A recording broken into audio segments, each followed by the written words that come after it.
Well, and welcome into episode 2 of Sorare with Laird. I am Andrew Laird. You can find me as Lairdinho on Sorare, joined today by a powerhouse crew here.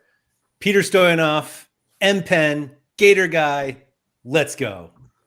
How you guys doing? That music hits. Right? Yes. And I even noticed that little, I didn't get to watch episode 1, but the little scrolling thing as I was going. Good Keith, it's called a progress bar. Okay, that's what I meant to. Oh, Sorare only took how many years? Actually, they still don't have one, but Mike and Peter, you guys have been not around for a little bit. Peter, actually, let me get to Peter first, because there was a point where Peter was like, "Hey, I'm done. You guys can have all my cards." He didn't actually say that. He basically was selling cards left and right, and you were like, "Maybe I'll come back." And then MLS was like, "Hey, we're back." And you're like, "I'm all in. Let's go buy some Nifties." Peter, what made you leave and what made you come back? That's tough. There's a bunch of stuff that kind of made me take a break. I think one of the big things was just a little bit of burnout, because I felt like it was just what I was doing in all of my free time. And it's fun to do it in all of your free time when you participate and watch the leagues and all that stuff. But it got to a point with the Premier League season where I just wasn't even tuning in and watching the games. And I know for some people, that's how they enjoy Sorare. They just like to play it like you, Laird, and you don't watch the games. But I just felt like it was too much. It was just too overwhelming. I wasn't really paying that much attention. I wasn't enjoying it anymore. And really what kind of got me back was just you guys and other guys in the community playing the MLS. The MLS is a league I love to watch because it's so chaotic. And I know that there's been some debates on, is it healthy to have MLS as a separate league, and is that what Sorare really was when it was created? It was, the idea was you play everyone from everywhere. But it was really nice because it was just oh, I only have to play one league, and I already really like that league. I don't have to go figure out what's going on in Turkey or the Eredivisie or anything. I can just play the league that I really like to play in a format that I really like to play. And so that kind of was some of the pull. And streaks. Although, I felt I got the FOMO buy-in from streaks. But the more I look at the numbers, the less I feel that anybody should be really going for that. It wasn't streaks; it was early access packs that brought Pete back. Yeah, it was the packs. He loves the unwrapping, right? I do. They should always be around. We should always be able. It should be a single card. I'm not saying packs of multiple cards, but you should always just get to be able to open it and see, even if it's diminished odds for a special card later in the season. I think it's just a fun, little engagement thing. I look forward to it.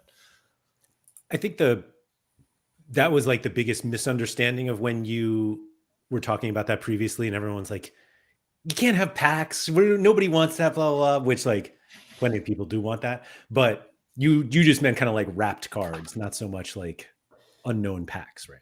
Yeah. I don't know. Even if it's just they don't even need to provide any incentive because it's just fun to do. But I even think a little tiny 5 collection thing for if you open the card, if it's yours that you opened, even if you bought it off the secondary, just something small where there's an engagement and a desire to kind of open and keep what you pack or whatever you want to unwrap. Yeah. Mike, it's completely unrelated to the pack thing, but I want to give you the opportunity to tell us, what is your favorite thing that you've been able to victory lap over the last 3 years? Because it feels like every development that comes up from Sorare, there's you're oh, that's a really cool idea. And then there's a tweet from 20 months ago where the exact idea is described. And then maybe there's a little tweak. But do you feel like you are,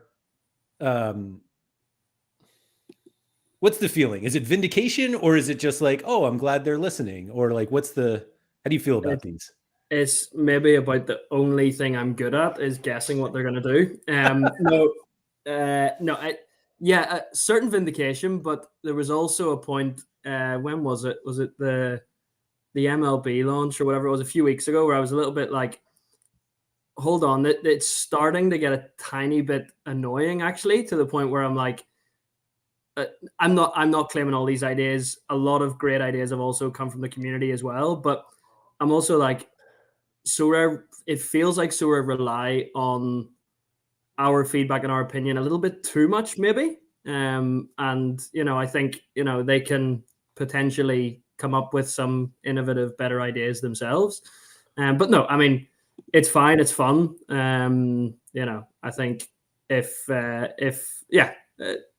I don't mind it. It's a bit of indication. Is there ever though like a better example of they should not listen to the community and like outrage than fitness? Hey, I would die on that fitness hill. I was like, right. Oh, sorry, yeah, exactly. Yeah, they listen too much. Because they listen too much. Much. They literally wrote out a whole thing.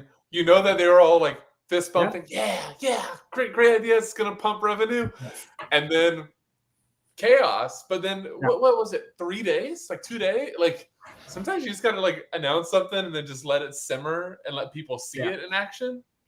But well, do you know? Funnily enough, like I guess the majority of the audience are probably all football, soccer, but the MLB, the energy thing in MLB, it's like fitness. that is fitness. It's just in a different wrapper, right? Yeah. Yeah. And you know what the best part is though? They're like, oh, we're just gonna sell to the stupid Americans first, and not the football people either. We're gonna go to like NBA and MLB to test it, or the MLS. It's always just like making fun of the Americans. We get it. I would that MLB update, the whole vault thing, which again is burning disguised with another name, which Laird you absolutely hate, right? But vault is burn in another word, and energy is fitness in another word, and I predict strongly they will both come to soccer this 100%. Summer. So football, another word. Football. Sorry. I'm with an American audience today, so you know. I was waiting for that to actually be the next prediction that they're going to change it to soccer. Oh my god, the scenes. No, I think, but vaulting is very much not burning because you can unvault cards.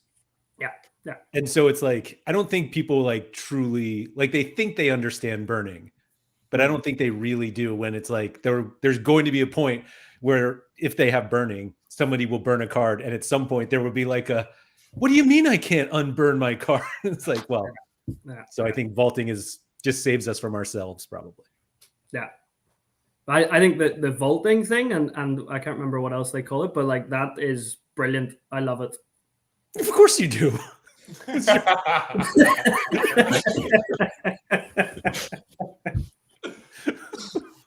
Yeah, I don't need to say anymore. What do you guys think about it? I have no idea. I just skip over baseball. Other than I saw cartoons are on cards, so go you guys. But I also don't play baseball, but it's also a glimpse into what might come to football. So I think there hasn't been, and I guess I'm partially at blame for this, but like there hasn't been enough of a focus on that announcement and what it means for football. And it's like I watched a very little bit of an interview with John and Damien, who are like Sorare USA guys, talking about MLB. And they were saying like one of the biggest issues that they faced going into the season was there were so many classic cards and there were going to be so many lineups and there are only so many rewards they can give away because of the scarcities.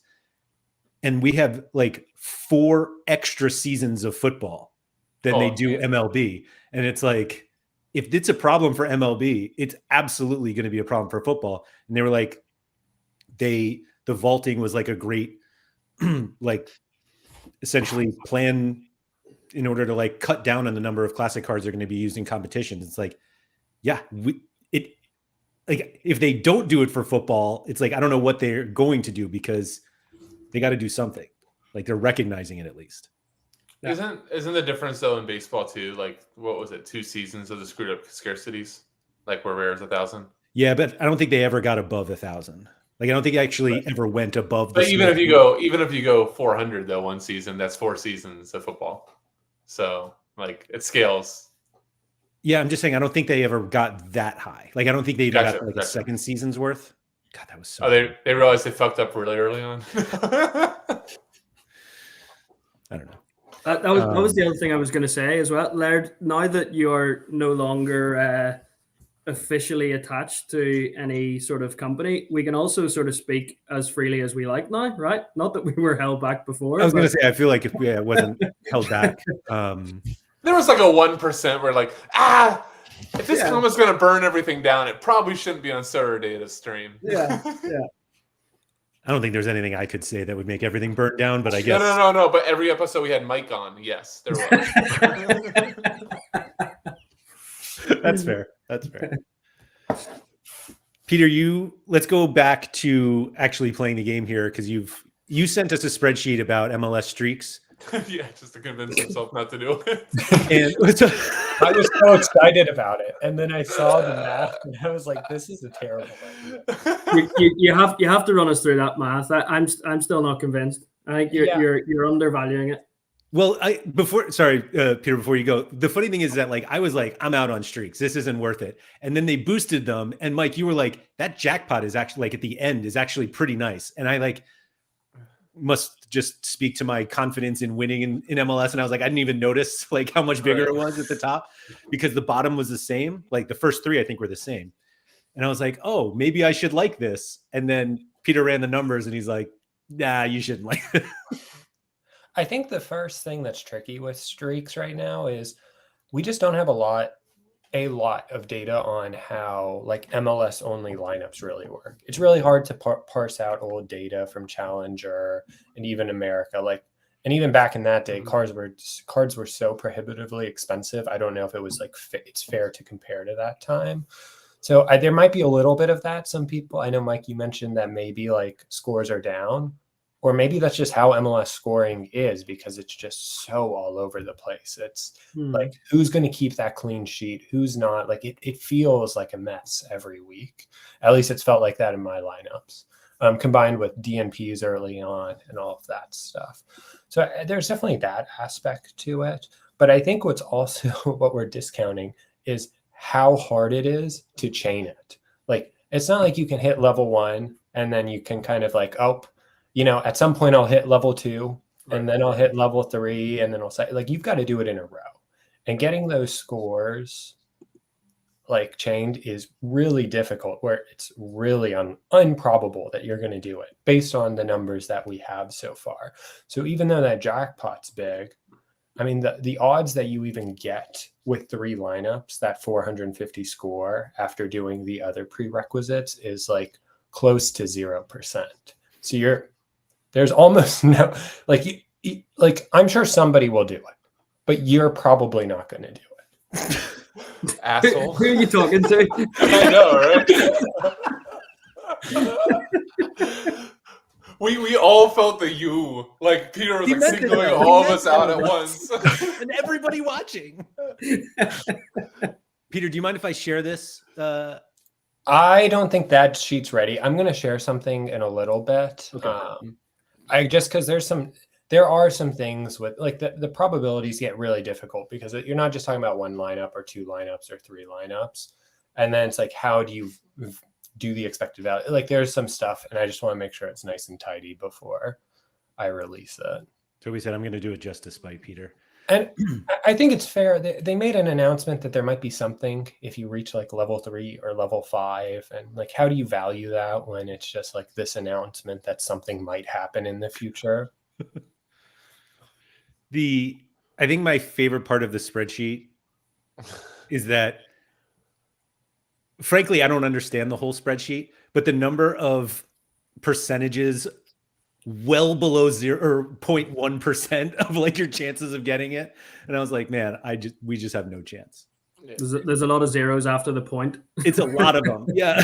And then a percentage. And I'm just like, well, that's out. And I don't even remember if on that sheet I had the money side, but for some of them, it's like the just the single value odds at the end. It's like it's like not even 1 cent. It's like decimals of 1 cent because you're so unlikely to get there and then hit what you need to hit for that 160 that it's like that 160 is basically meaningless. I just imagine Sorare office somebody actually hearing this and going, "Damn it, Peter!" Yeah. And I think the thing is, like with some of the math I've been doing, it's, there's the fact that, you can't just reset. It's not like you can get to level 1 and be like, oh, I don't want to, you know what, I'm going to claim $3 and do it the next week. You have to like fail at some point, because you will fail. Right. And that takes a week away from you. So like, and you might not even hit level 1 every single time. Like maybe if like based on the numbers we have right now and limited, you're looking at like $30 to $40 in value. Rare, maybe somewhere around like 80 or 90 is what I'm seeing. And that's for 3 lineups. So you're having to overspend to get extra in-season cards across 3 lineups. And really the math isn't there at the moment. Just to add to the depressing math part, I realized today, 4 game weeks into the season, we're already more than 10% through like the regular season of MLS. Like that, it still feels like it hasn't really started yet to me, anyway. But then I go, shit, 10% through the regular season already. That's significant.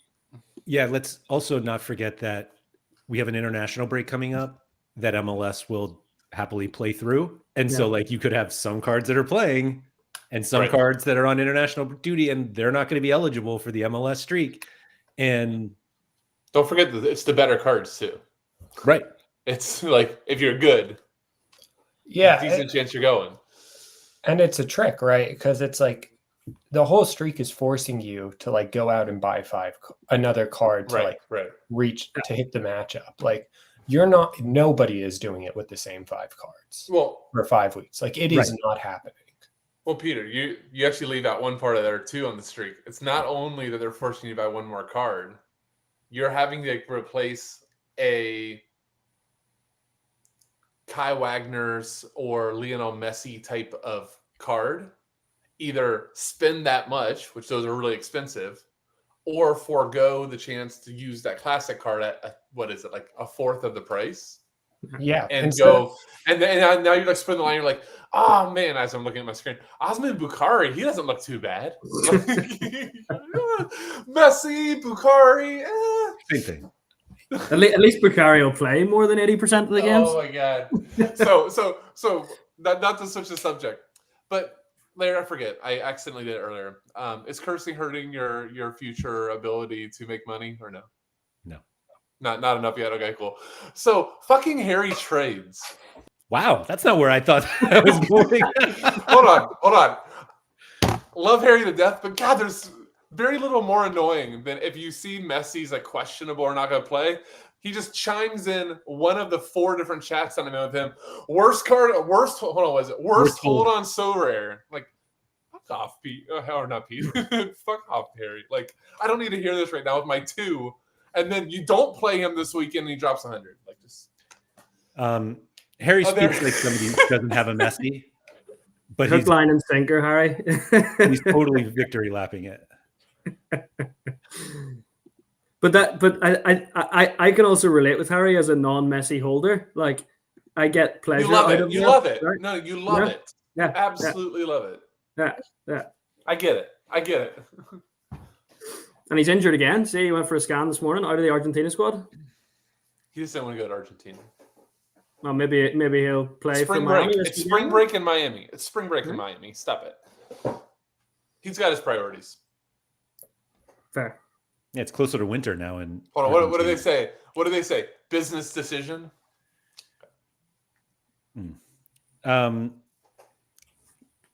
Peter, did your math? Oh, sorry. I wanted to point out Don Q here, who said that they're on the 3rd level already. Pretty much naked, so I'll keep on streaking, which is another great addition to that. But as in completed the 3rd, or that's how I took it. But you're right. That's a good point. That's on the 3rd. I don't know. And the other one, Philly Dilly said, I did some math on it. I had one lineup hitting the full streak once every 4 seasons. Never did the math on running 3 teams. Doesn't get that much better. Were you going for it before, Peter? I mean, I bought an in-season Messi, so I was being pretty dumb. In hindsight, I mean, It's beautiful. I love the It's a card. nice card. But in hindsight, I could have 4 Messis for the price of one. And I think like part of me is like, ooh, that would be nice. I think That'd the be better difficulty with like complaining about Messi is if he wasn't such an injury bum all the time. Like he goes in your first lineup every time, no captain. Like That's the you're rule. captain. That's the rule. Yeah, and that gives you the flexibility to rotate a different player as your common card. And so you can go out and buy it because there's so many cheap MLS Classic cards who might have a good matchup. Instead of spending $8 or $9 more, you can just quickly grab one for a couple bucks, like an Espinosa or something. Did anybody else's mind just blow as he just called it a common card? I Yeah, just went, I did too. I did. Classic limited cards are so bad now. Hold He's on. just calling them commons.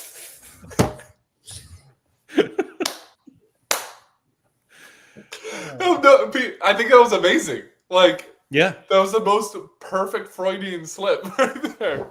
State of Sorare Yowzaa bought a card because it's beautiful. We are Hold on. back. State of Sorare. We're back to commons. You can play. Or you can play a common for cash.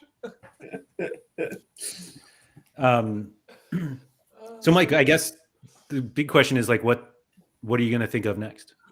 No pressure. I think I'm going to write them down and then not share them, but like date stamp them and then see if they come up with them themselves. So I'll share them with you guys privately. Okay. You're like, okay, here's what should come next, right? No, Peter. No, you need to make like a $500 a month Patreon account. Oh, damn it. I was going to say, put it on mine. Yeah. All right, Keith, Laird, let's take this offline afterwards and we can come to some sort of arrangement, right? Get some kickbacks, yeah? There we go. Royalties. Right. Now we're talking.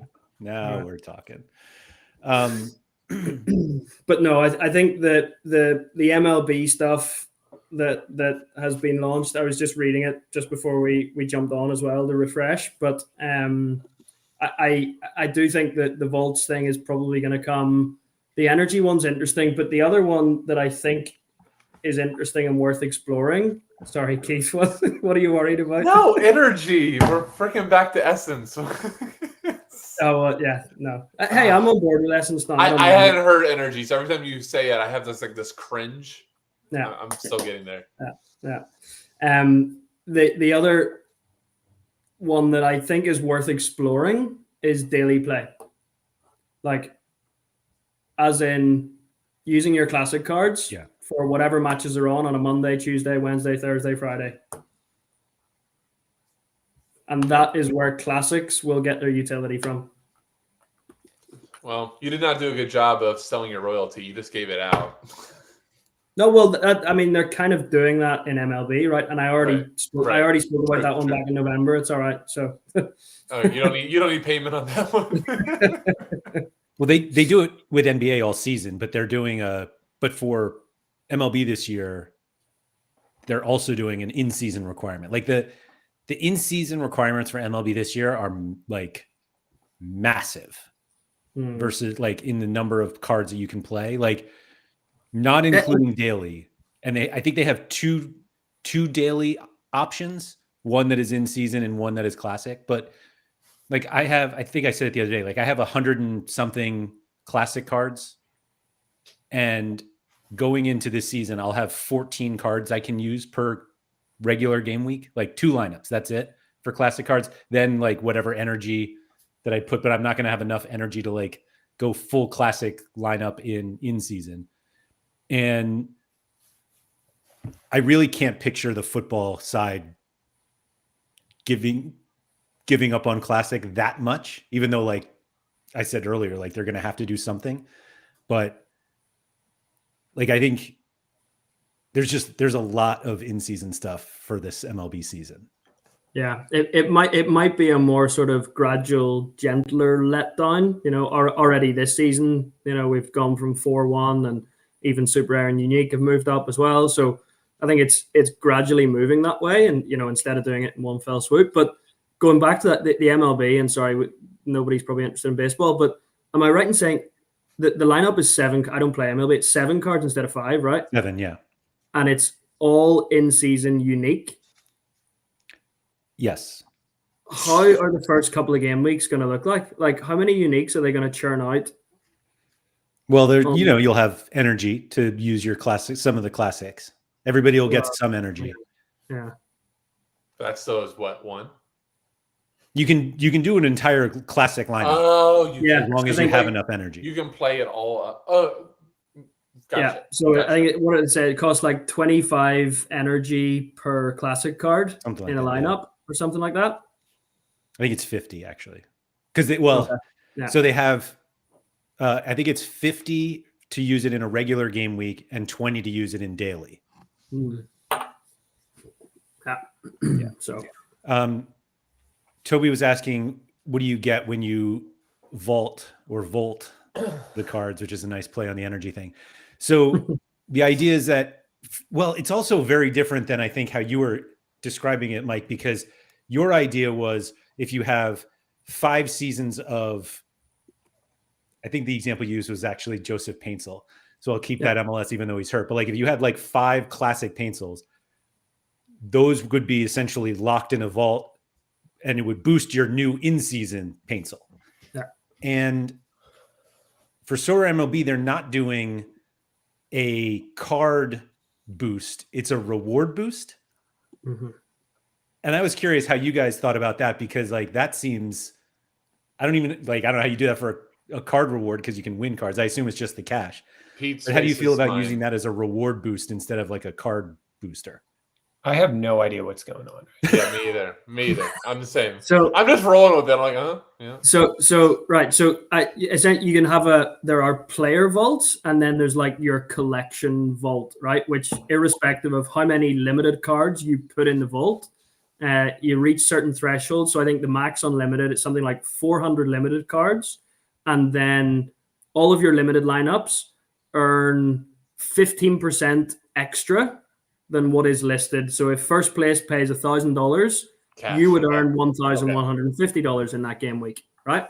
And then then you've also got the player one, which if you're stacking or if you've sort of vaulted multiple seasons of one player from previous years, then that can also add on to the bonus.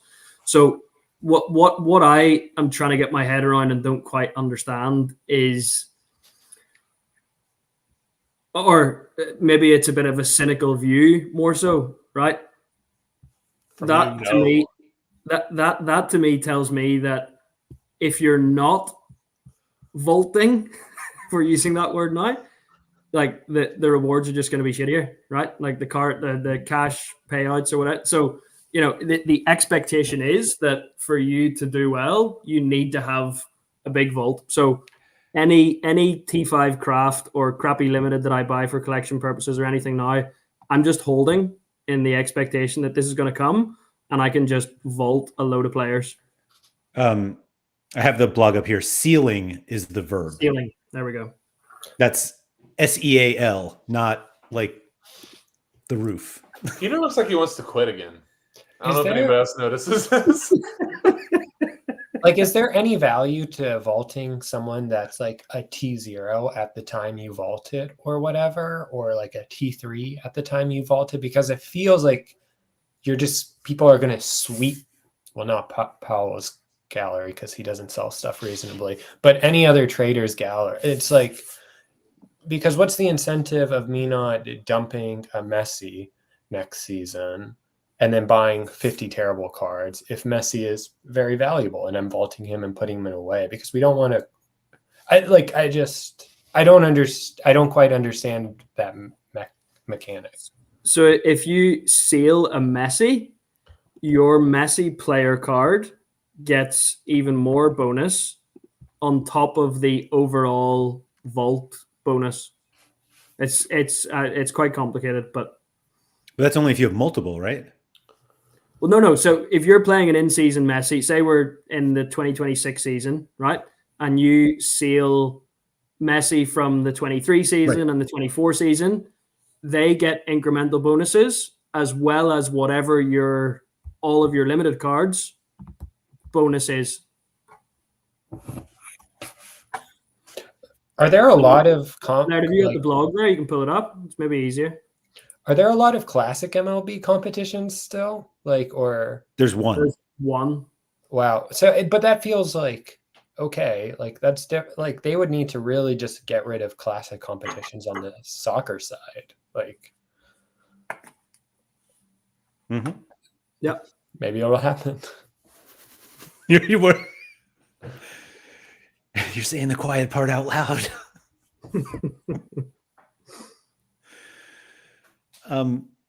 If it seems like a lot of work, and then maybe it's not once it starts to happen. But like, how many cards? I'm a very bad person to ask because I do this. But like, how many of cards of the same player do you guys tend to have? Not many. Yeah. Seldom do I have multiples of a card. I'm a freak. I have like 7 Mega. He says like 27 Miggy Admirons. Yeah, I was like, yeah. It's a lot. Right. Yeah. Yeah. But if of the two of you, one of you probably should have had them, and now the other one does. But Yeah, Mike, you should. Why did you? I've got one of each in limited Okay. and rare.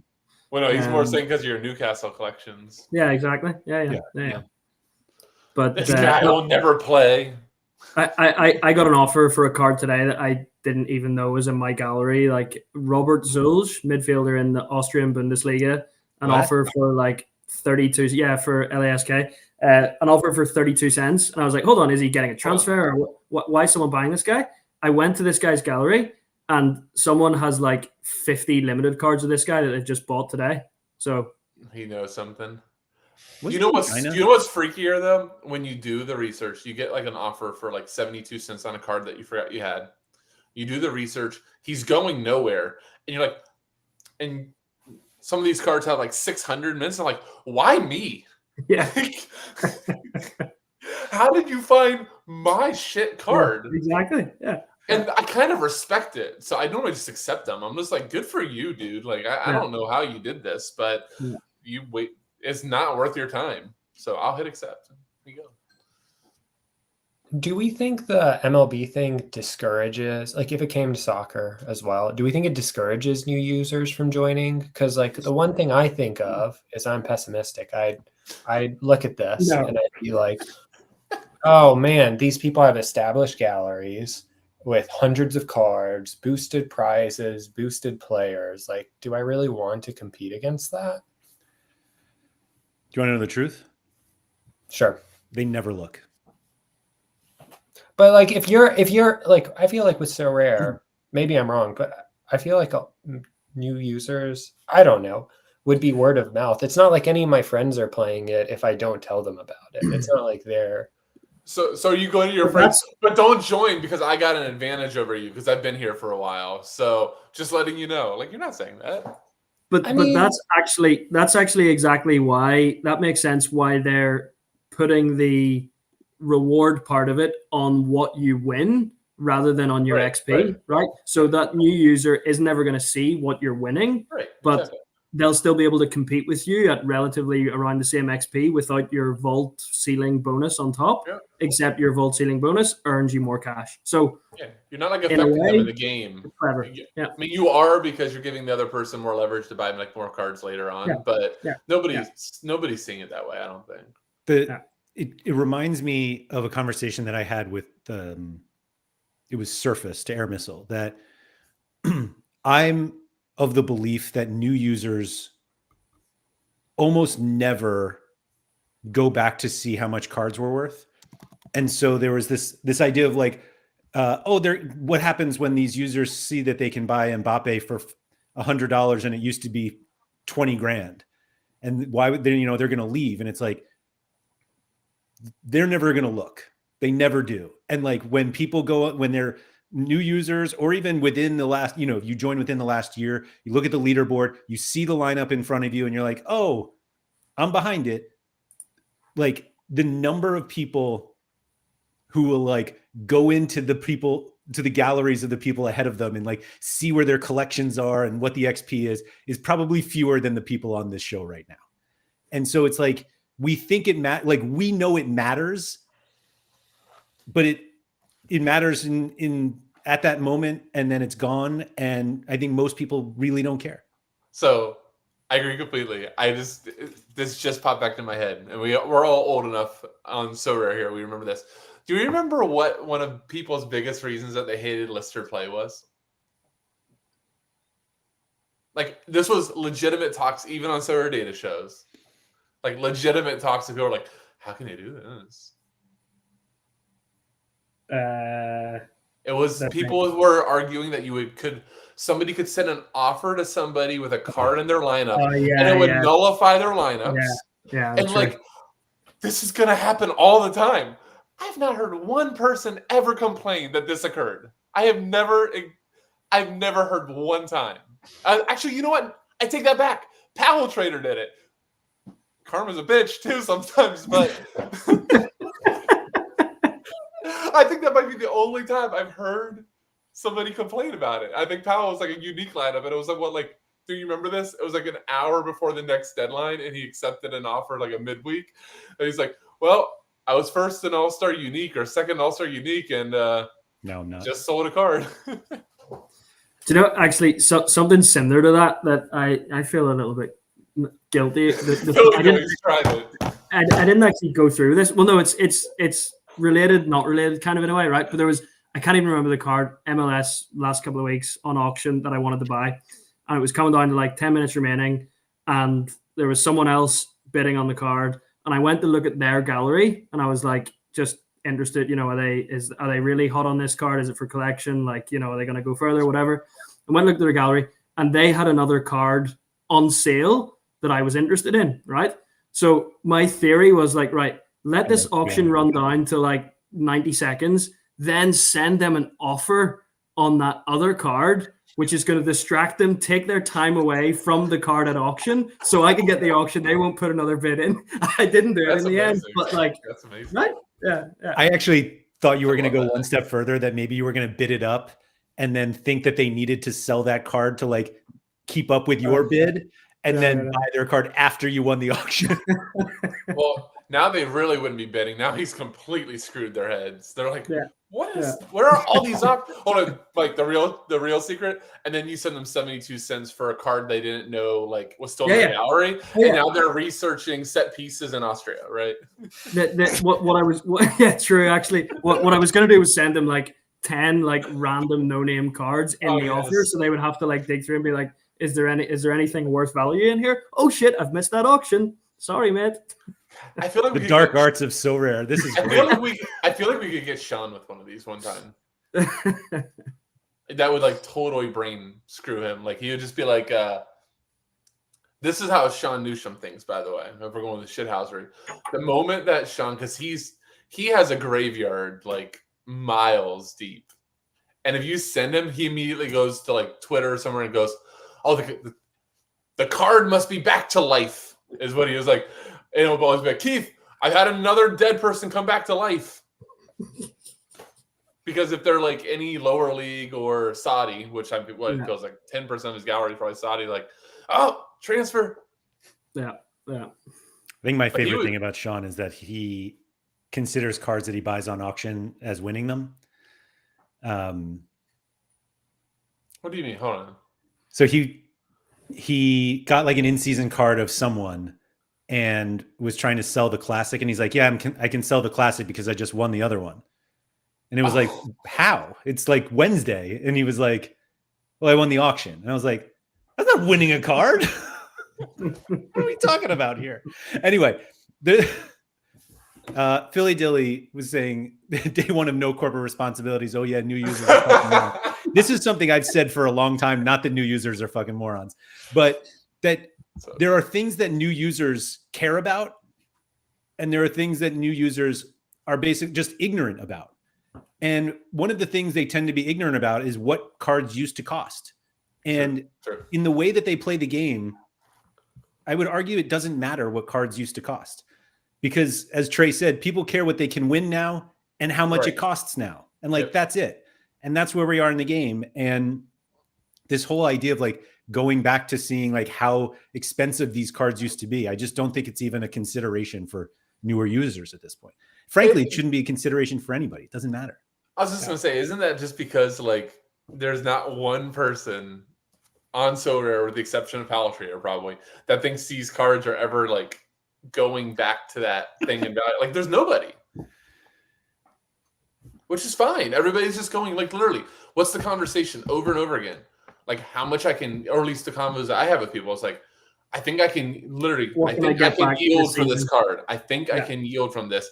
I don't even have many people that are really thinking like they're going to, buy it back or like this guy's underpriced. I mean, I don't see underpriced convos that much anymore. At least I don't feel like I do. Except for Tuggy. Thank you. I saw Laird just going there. I actually thought, I'm like, I'm not going to call Tuggy out on my first episode. Here we are. We got a Sean and a Tuggy mention. I can leave now. Yeah, your words, not mine. Anyway. Can we, while we're in between, there's an amazing comment I went all the way back to at 312 from Philly Doy. I want Laird to put on screen so I can make fun of it. Just like I can put it on the screen now. Yeah, it's nothing bad. It's not Mike. Is it the line of predictions? Yeah, that's how it depends on the price. How much are you gonna pay the man? Pay the man. I don't know what you guys are talking about. Laird has some ad space for sale someday. It's the OG tier. If you sign up for that. No. He wants. He definitely. Legend. No. Yeah. Oh, did you not? I didn't even look at it. Did you?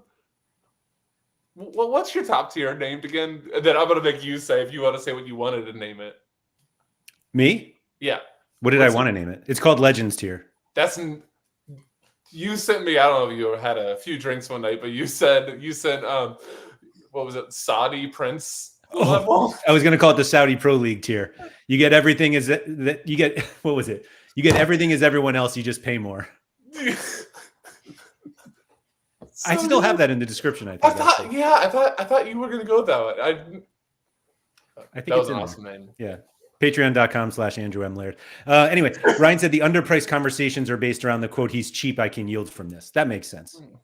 I don't think that's where a lot of people are going. I think there's still some, I mean, like, sorry, Tuggy. I think Tuggy and there's probably some other people that do think like this card's, underpriced. I can sell it for more and not do the yield thing just because that's what we all did for a really long time.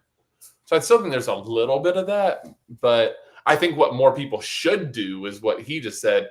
This card's really under, he can yield. Hell, this is what Peter and I just screwed our first couple weeks up. Oh, there we go. That's so good. That's so good. But Peter and I both made the same mistake. We're like, DC United has a good run here. I think we should get some DC United pieces. And for anybody else that did this, you did not make anything. Peter's got an excuse. He's actually a fan of the team. No, I've got a collection dream for them.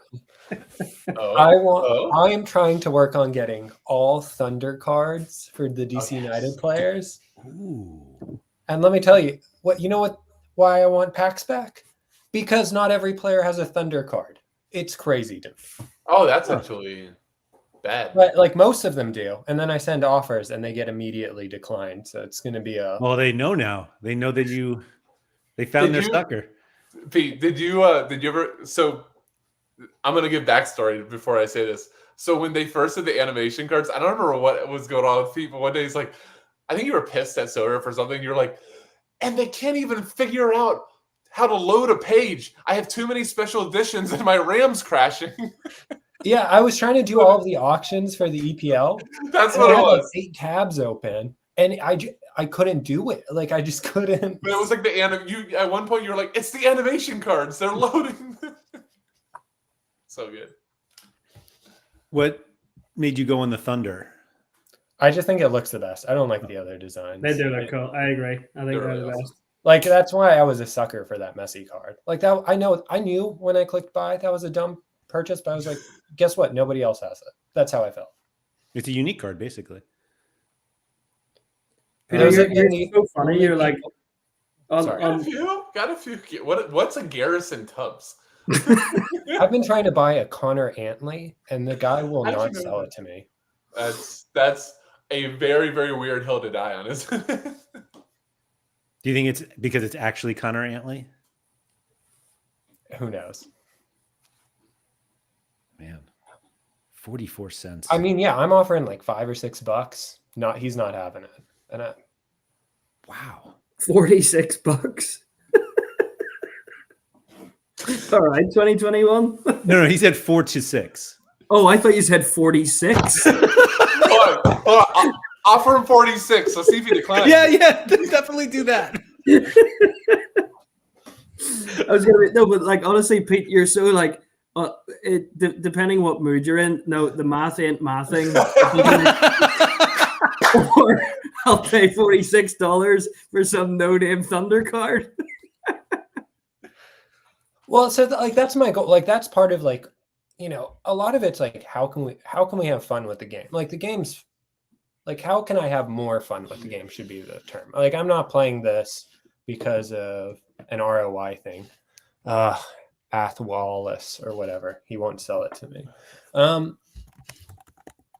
It's not that like the game's fun. It's just like my kind of goal is like anytime I win something from an MLS, from my MLS lineups, I think it'll be fun to kind of use those winnings to try to pick up these pieces when they become available. So now it's just something I like kind of check the market on, try to keep up to date with. And as long as something's not like ridiculously overpriced, it's like how many people are going to be trying to do what I'm doing? And I think there's a little bit of a fun game and challenge there. And then maybe one day, like I know I won't, it won't be the full gallery, but hopefully one day I'll open up that collection page and it'll be 90% full of just the thunder flashing. And I just think it'll be like a really cool moment. And that'll be a moment for me. And that's what I'm excited about. Laird's doing good work for you here. Sorry, what was that, Mike? I said you're clever here. What Peter should be doing, right? If you're going to spend $4 to $6 or $46, just buy them all from Satonio and open them. Okay, how about this? Next time, I'm just going to have a bunch of packs for these no-name Connor players Antley on stream. Just saying, that's how you Sorare, Peter. So what? I'll probably do that for some of the players that don't have it. I did that from some River Plate guys that I was like, I bought the wrapped cards for 46 cents instead of the buy now for $2. Yeah, I just made sure I didn't get any special editions, but I'll win one day.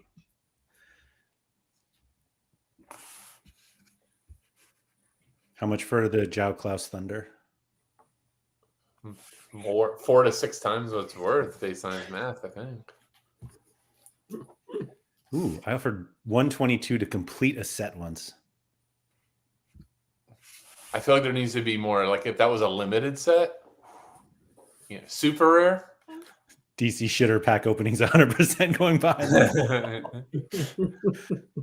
So one thing Pete touched on there, I would love to bring up. I think you, Larry, brought up a little bit with Quinny, but it's kind of my current state of Sorare, which is, lineup setting is fine. The most fun in the last 2 months was setting up new cards on auction. I was on the site a ton, notifying in between showing, but I gotta pull over to this auction's about to end, and we were in price discovery stage, so you had no idea of what to go. All I know is what I expected MLS's prices to be was 5 times what it was. So I was just for 2 days trying to adjust. I wasn't ready for this. That was exciting. Reward openings is getting insanely unexciting. The only exciting part of that is when you have a box, which if you only play MLS, boxes are reducing in the future. I'm seeing everybody else have all these boxes, but it's because they're still playing Contender, Challenger, these places. All of my boxes are coming from specials, All-Star or whatever the special is. I'll get underdog those, but not much for MLS. You get your Essence and things like that. Yeah. They got rid of boxes in Contender and Challenger and Champ. Okay. It's just All-Star. It's all the gold. Nobody's getting boxes. Okay, so it's just the specials. All-Star maybe as well? All-Star, yeah. Okay. That's where I'm getting them. Yeah. So yeah, it's just, if you compare to what our game weeks were 6 months ago, 7 months ago, if you had a bigger gallery, maybe you were getting 4, 5, 6 card openings of like some crappy tiers, some good ones. Then you were getting 22 boxes to open. So you had like this, God, what's the right chemical? Dopamine rush. For what? Like 20 minutes of like, oh, there could be a signed jersey in this one. There could be market credits. Like you just got a little bit of everything. And then you had Essence. Then you had Essence after all the boxes to go open. So just this long drawn out period. And now it's like, you think the animation is like, you won cash. That's great. I'm not mad. Not super excited. I already knew what I was going to earn. You got one box, one Essence, and a tier 5. And I'm like, well, okay. On to next week. I'm just not nearly as like riding the highs. Does anybody else feel that? I guess that's where I want to go. I'm still so what I actually like the, you click on the little 12 of 20 lineups are winning something, like the little like green box, right? I love that and one. that's good. And so I'm like still surprised that I'm getting quite a lot of Essence or quite a lot of XP this week or whatever. Like those things are still like surprising to me in a way, and it's nice. What I really enjoyed on the last 2 Fridays is like using that XP bonus before deadline, right? So going like, okay, I have 1,500 limited XP. Which of my cards in the priority lineups can I get to an extra percentage level already now? And maybe I'm doing it the wrong way. Maybe people are stacking their XP up so they can build it up at higher levels. But I feel like try and get ahead early now. But I've kind of enjoyed that in the last couple of weeks. I think that's a fun little differential. And I also went and spent like $3 to boost Kai Wagner a couple of percent. And, that was my Friday morning, just buying loads of little collection pieces and then boosting some XP stuff to try and get XP higher, which resulted in absolutely nothing. But at least I had higher percentages of nothing.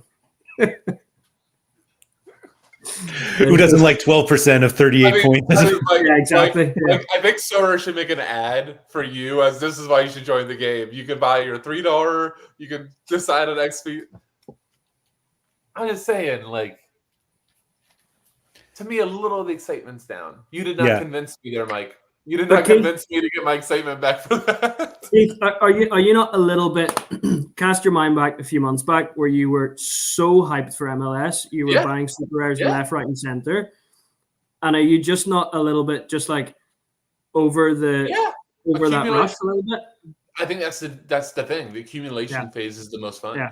Yeah. That's the best part of it. It's just like, I feel like the person that relates the most to this is Chani for me. But like my life growing up with video games was doing Chani's YouTube channel. I would like build up a team on FIFA or NBA or all this stuff. It would be whatever the crappiest team was, build them up to be good. And as soon as they were good, I was like, that's boring. Let's go back to being the shitty team again. And like that's how I feel like Sorare is. It's like, all right, let me start. Like I sold out all my Europe. I'm totally gonna get bamboozled into something this summer. Like that's 100% happening. I just know it. I know how I am. But it's the whole like starting not from anything and building up. So I just think when you had a lot more card wins and things like that and a lot more things to go, you just had more excitement when the week was over. And now it definitely feels like more of a routine than it was like, oh my God, it's reward day. I was fully prepared for Mike to victory lap all of his predictions or suggestions over the last few years. You taking credit for Chani's success on EA was not on my bingo card. Not gonna lie. Oh no! I'm just saying, like, I know that's not what you said. Sorry, I'm like, wow. Like, I was doing that Chani shit for years, and nobody was looking at me. Well, no. I think the whole point was like, Chani, like he got like a nerd, like, but that's the way my mind works. Like, I enjoy his stuff because it's like building upward. Like I remember freaking Ryan Gold in like FIFA 2016 was like a rising star. Maybe that's why I've always been a gold guy, is because like I knew that guy when he was 19, knew he was going to be good. FIFA scouting reports told me he was going to be good. That's how I knew. I want to touch on this because a few people are talking about it in the chat, and I'm very interested about what you guys think about this. But Don Q said, talking about the state of Sorare, how do you guys feel about the cash distribution in season after the merging of divisions? It feels like the tail is too long. 50 51th and 600th win the same reward. And Nice work with the 51th. with that, Nice work with the 51th. thank you. And like, yeah, Tyler said, like 50 to 750, all getting $5, and Champ D1 is bananas. 700th getting the same as 51st is crazy. And Ben kind of made the point. A lot of people asked for the longer tail, and we got it, but I don't think this is the tail they really were asking for. I also, people keep talking about this long tail, and not that I've looked at the numbers, but I wonder, like, from 50th to 750, what's the point spread on it? Like, is it a huge point spread, or is it like within like 15 points or 20 points, like some reasonable number? I saw one example this past weekend where it was 80. I mean, that's a lot. I would wonder what it consistently is. Yeah. Because, like, I'm sure that's like an extreme case. Maybe it's always like that, though. But I what's the other solutions? Like, someone wins $9, and then if you're 750, you win 20 cents. Like, why bother, right? Like, I don't like. I think there is a difference between everyone gets 5 and like the first few get 9, then 7, then 5, then 3.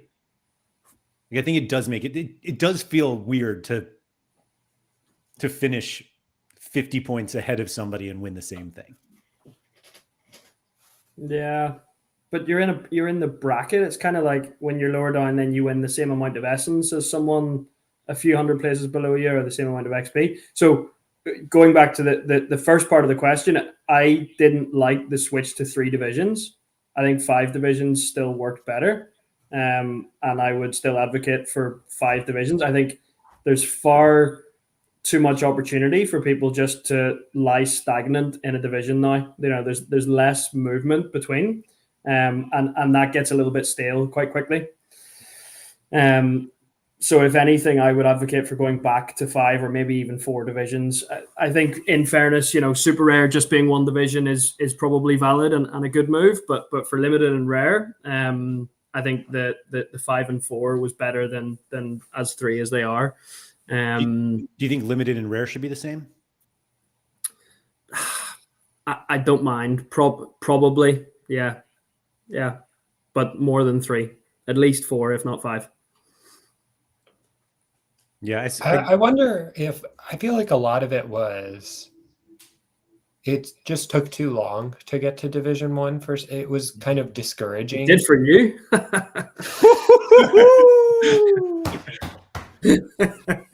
And like, it was I think the solution was creative for the MLS to kind of, at the start of the season, it's a good incentive to go buy your in-season cards before the season starts, and it breaks out based on how 1 week goes.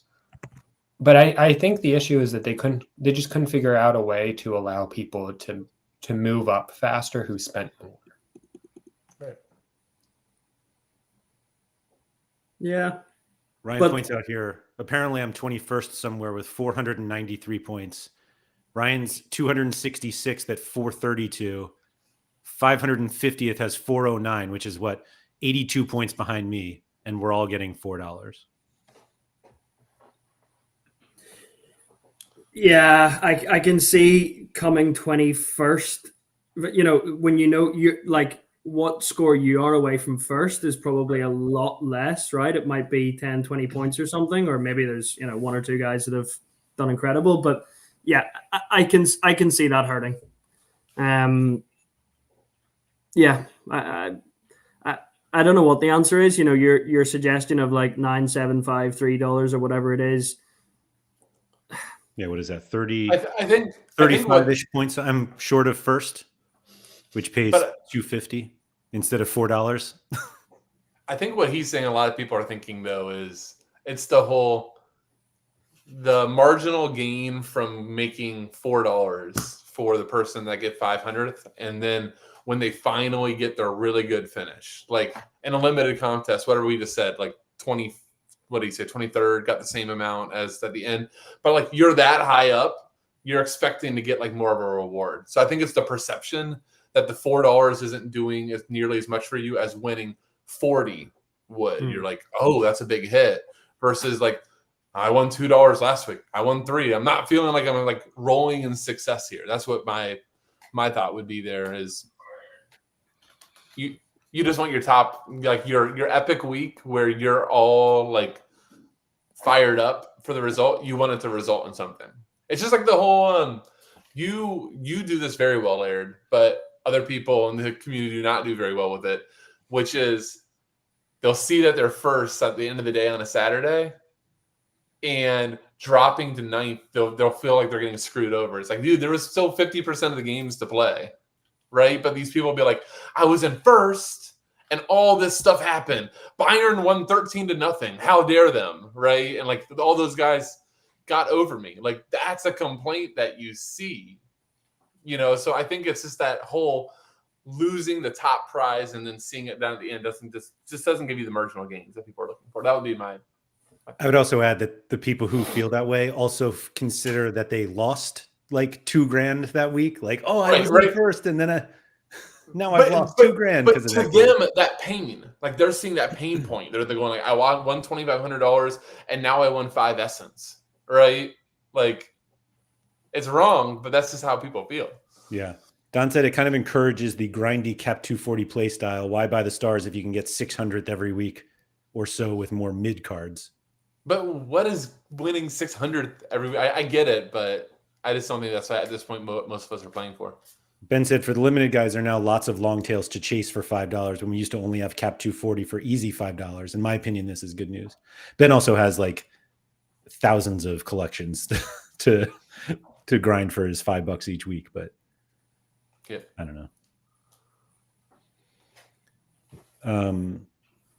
There was another comment. I don't know what the solution is to that. Do you not know, or you just are not willing to share it publicly so that they don't? We'll get it on your page. Yeah. All right. discuss some details.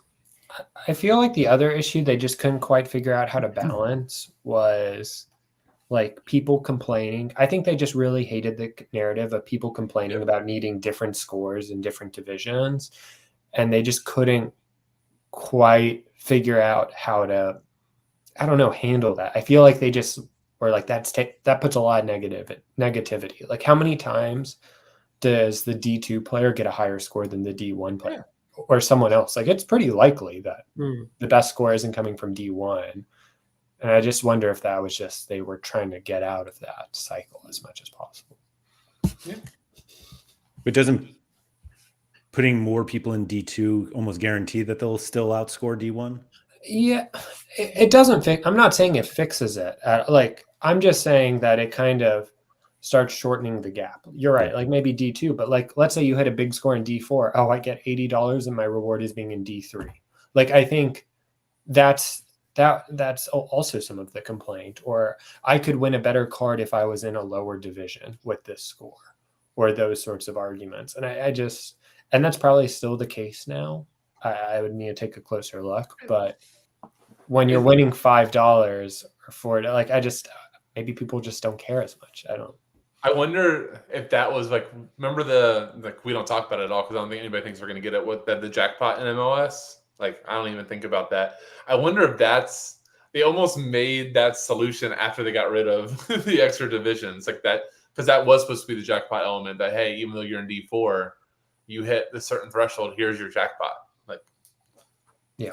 Do you know on the streaks, the other thing they mentioned in it when they did that update to the payments for the streaks, that they also said that they're going to run competitions later in the season, to qualify. You'll get a badge if you've hit three streak or whatever, and then you'll qualify for competitions. Like that is also, that pricks my ears up as enticing as another incentive to, okay, I still want to chase the streaks, right? If there's a competition where we're going to be a very small pool of people in it in some given week. How do you feel that they're like advertising that? And then like, I think the natural assumption is like, oh, it's going to be a small group of players. I'll get to win something. And then it's like a background. Like, like that's my issue. It's like, okay, if it's awesome and exciting, tell us that. And people will go and try their best to grind. Like there's not a negative to being like, at these milestones, at these specific game weeks in the future, we're going to have these cash pools available for those who have made the streaks. Earn your streaks now. Yeah, but ambiguity is perfect for them in this space where, you know, they can play on that and people will. But how many people are talking about those comp? Like, I feel like it's not going around Twitter. Like, I feel like that was just like a little side note on the. I already forgot about it. Yeah, no, it hasn't been mentioned again, and it might be one of those where they're like, shit, nobody can hit a streak, then we'll just cancel that and forget about it.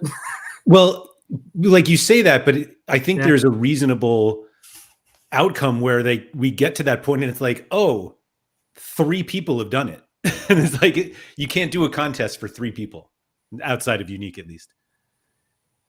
But they that all would get a background.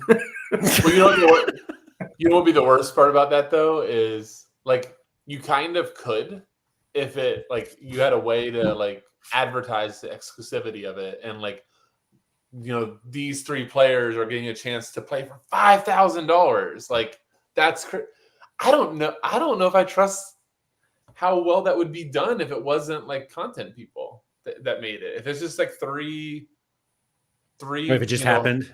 That just happened. The tree fell in the woods and nobody was there to see. But the 3 trees fell. Nobody announced it. Like, do you think that Sorare would make a big deal about it? I have like this weird feeling that it would just kind of like slide through and be done. And then we just, what was the... Keith, they have a podcast now. I'm sure we would hear about it. I will say, I thoroughly enjoyed being on. I haven't listened to the other ones, but just talking to them, really bad. But they were awesome. Like Dan's somebody that I've seen stuff from forever, and getting a chance to talk to him was really cool. So I do think there's a market for it. Yeah. If they say at game week 15, 25, and 35, there's a 10K special for everyone that reached tier X. Boom. And now you've got people talking about it. Now Quinny's talking about his channel, Harry, Laird, like everybody's talking about like qualifying for this. In DFS soccer, they have a main event. It's called the King of the Pitch. And a lot of these guys will spend tons and tons of money, not only because it's your chance to win a lot, but there's a mystique behind like being qualifying. I feel like that would be a really cool. That would be a really good thing for them to do. There's also a bit of prestige. It's like, 100%. Anyone can get into Division 1, but like qualifying for an event like that is right. Yeah. Okay, this should go behind paywall because we're solving their issues now. But you are telling me, like, he's already spent a ton, but you're telling me that Pranksy isn't just adding more money to his allotment if needed to qualify? Like, absolutely. Like, if that dude is a week away from like the main event, they're going all in like that final week to get it. Yeah. I think that's true for any of us. I think if we're on 4 or 5 and there's a 15K pool or whatever, like we're making up numbers, but even it's just a ticket, the chance to compete. Yeah, like I mean, I'm going out and I'm building the best. I'm building 3 of the best lineups I can. Yep. All 3 of them are going to be great for that week. Like, no doubt. If I know the pool is great and I know it's exclusive, because I'm already looking at the numbers, I know it's hard to get up there. Yep. Like, but that's your side item. Your side item, even though 5 in a row isn't doable, even 4 in a row isn't. But if I get to 3, I can punch my ticket or something like that. Like. No, that should be it. That's my favorite thing that I've heard in a bit. Keith, I'm just teeing this up. That this is a communal victory lap when they announce it. Oh. Actually, no. Toby deserves credit here as well for this. No. I didn't. Whatever this conversation was, but like a main event or like a final type of thing, they should totally have that. Oh, that's global leaderboards, like actual long-term leaderboards is something I think the game is crying out for as well. That was the month long. I know people didn't really love it, but like I love the idea of like a season-long global leaderboard. I think it's such a beat missed why they're not doing it. Do you guys remember the first person I heard talk about that was Quinny, and then I had Sean on, and all of a sudden we were talking about the Playboy Mansion. Oh yeah, I remember that.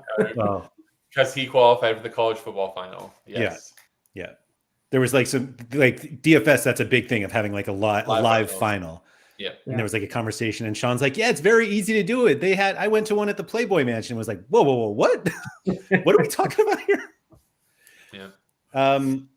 I unfortunately have to get out of here, but I want to ask you guys a quick question. The Shohei Ohtani rare card with this amazing design from, I don't even remember what it's called already, manga something, just sold. What do you guys think it sold for? I'll even show the card. Can I have a question for? I don't. Without the design, what should it have sold for? This is the 1 of 100 also. Okay, so we have no price. There's no discovery on should. it either. Okay. What did his 1 of 100 go for last year? It's last year. Who cares? Well, you're asking. I don't think any of no us clue about bid on MLB. base. I'll say 500. Let me look what it. He's Unfair maybe question there. Very unfair. He's maybe one of 3 baseball players I can name. Yeah. Like he's like the Messi of baseball, right? I assume. Yeah. All right, let me see. The 1 of 100 last year. What was last year's card? Went for $1,200. Oh, I'm sorry. That was 2 years ago. $956. Okay. I was gonna say my literal guess was gonna be 1,000, so I'll just stick with it. I'll say 1,200. Yeah, I was gonna go around 1,300. You're all short. That's good. 1402. We're back. By Will with a strange surname. So Will accept realistic trades. So No Laird, new channel. Can we expect some auction watches, baby? We just did it. It's over. That was sorry, Mike. You want anticlimactic. No, that's cool. Cool card though. Yeah, I don't know. I'm not into all that. Comes a little bit too cartoony for me, but Wait, the person that did like the name with essence doesn't like exactly. No. By the way, just so we know where we're ending, Andy Black is literally dying right now. I could actually picture him. He's like, because you said there's a little thing here around here where it was like a pawn shop, and they do this little montage of trying to explain like why this Christian Pulisic jersey is worth a lot. And they were like, he's the LeBron James of soccer. And it's just the greatest thing ever. He's not. So okay, sorry, Black. Yeah. that was a faux pas from me. Someone give me a Oh, that's great. The limited went for 1,000. Oh Yeah. Jesus. We're back to like that was how MLS was. Like that divergence was like not very wide. That's crazy. Right after as well. Yes. Yeah. That's bizarre. That's silly. This is the one little bit of time that will accept realistic trades only is going to feel good about this buy. Got it. You guys have anything else? Oh, it's great to see everybody. Cool. That was fun. Yeah. Yes. Yeah. All right. Thank you, everybody, for coming. If you could please like, subscribe, all that good stuff. Shout out to Quinny. Anyone who's interested in the new Patreon, patreon.com/Andrew M. Laird, where you'll get all of Mike's predictions for the future as soon as I start paying him for that. So we'll have to figure that out. Anyway, gentlemen, great to talk to you. And don't forget, well, Mike always goes outside. Everyone else, make sure you get outside.